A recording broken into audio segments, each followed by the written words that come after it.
Falar hoje sobre os capítulos 8 a 10 do livro de Números.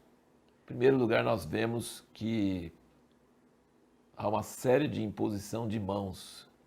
Os levitas colocavam as mãos sobre os animais do sacrifício e os filhos de Israel colocavam as mãos sobre os levitas. Quando você coloca as mãos, biblicamente, há uma identificação. Então, quando os levitas colocam as mãos sobre o sacrifício, estão se identificando com o sacrifício. O sacrifício vai morrer, os levitas não. Mas os levitas colocando as mãos, eles estão se identificando com o sacrifício. É como se eles mesmos estivessem morrendo junto com o sacrifício. E os filhos de Israel colocando as mãos sobre os levitas, significa que os filhos de Israel estão se identificando com os levitas. Então, tudo que os levitas fizerem para Deus no serviço do tabernáculo e servindo os sacerdotes, é como se o próprio povo de Israel estivesse também fazendo esse serviço. É interessante notar que há vários níveis de proteção contra o perigo da presença de Deus. A presença de Deus é tão poderosa, é tão santa que pode matar. Então, o sumo sacerdote tem uma função e protege os outros sacerdotes, eles não podem entrar na função deles, senão eles morrem. Os sacerdotes protegem os levitas, eles fazem coisas que os levitas não podem fazer e então protegem os levitas de morrerem.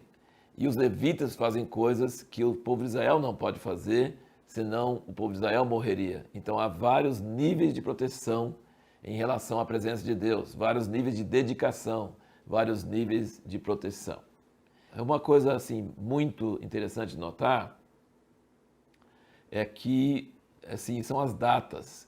O tabernáculo foi montado no primeiro dia do primeiro mês do segundo ano que saíram do Egito. E agora no dia 14 do primeiro mês do segundo ano, Deus fala com Moisés para celebrar a Páscoa. Olha, isso já estava escrito, já estava na lei. Mas pode ser que Moisés poderia pensar que só deveria celebrar isso quando entrasse na terra e não no deserto.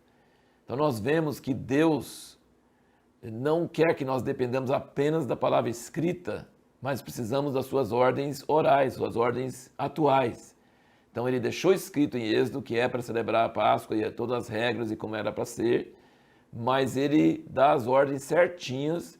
Fala assim, agora é para celebrar aqui no deserto mesmo, no segundo ano, no primeiro ano, depois que vocês saíram do Egito, é para vocês celebrarem a Páscoa. E aí surgiu um caso imprevisto, que pessoas estavam imundas por terem tocado num cadáver e perguntaram a Moisés, nós não podemos celebrar a Páscoa, o que a gente faz? E Moisés não sabia, o líder de Israel não sabia. Deus precisa ser consultado cada dia sobre como aplicar a sua lei, a sua palavra escrita. E Moisés vai e pergunta para Deus, e Deus fala assim, olha, quando isso acontece, celebra, essas pessoas imundas celebram no segundo mês, nas mesmas datas, 14 do mês, mas no segundo mês e não no primeiro. E aí, então, nós vemos que há uma certa jurisprudência. Deus usa casos específicos que surgem para estabelecer regras novas. E aí isso acaba entrando na palavra escrita também para casos semelhantes que surgirem depois. Nós vemos então, até fizemos essa pergunta da última vez, quando que aquele lema da Reforma Protestante, sola Escritura, pode ser bom ou pode ser ruim? Pode ser bom, obviamente, é essencial na Reforma Protestante, foi essencial porque havia muito acréscimo de tradição, de invencionice, de subversão que tinha surgido durante os anos e então a Reforma Protestante trouxe de volta apenas a palavra escrita inspirada da Bíblia. Isso foi de fundamental importância. Nós temos que valorizar a palavra escrita mais do que qualquer outra coisa. Ela é a base de tudo. Então, nesse sentido, sola Escritura é um lema muito importante, fundamental na Reforma.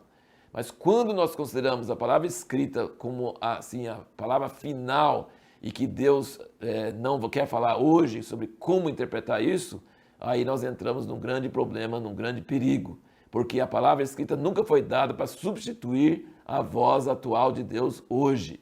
E nós vemos que Moisés sabia disso, nós tivemos 3 casos, né? Um caso quando o filho de uma estrangeira com uma israelita blasfemou o nome do Senhor, perguntaram para Deus o que era para fazer com o cara. Quando um homem estava pegando lenha no sábado, perguntaram para Deus o que fazia com o cara. E aqui, em relação à Páscoa. Então, Deus quer ser consultado sobre como aplicar, como interpretar a sua palavra. Ele é muito importante nós percebermos esses detalhes. Outra coisa que nós vemos aqui nesses 3 capítulos que estamos comentando é que havia uma nuvem de dia, uma coluna de fogo de noite, era visível. Então Deus é invisível, mas ele deixou provas invisíveis, ele deixou provas visíveis da sua presença para Israel, e todas as nações ao redor sabiam que tinha essa nuvem e essa coluna de fogo. E eles só avançavam quando a nuvem levantava. Quando a nuvem ficava parado, eles ficavam lá. Quando a nuvem se levantava, ou o fogo, a coluna de fogo de noite, eles se levantavam e iam aonde a nuvem dirigia. Então essa é a direção de Deus sobre essa coluna de nuvem e essa coluna de fogo durante a noite. E aí nós vemos que no dia 20 desse primeiro mês, depois que já tinham celebrado a Páscoa, a nuvem se levantou pela primeira vez de um tabernáculo já montado na ordem de Deus, as tribos acampados exatamente nos lugares certos.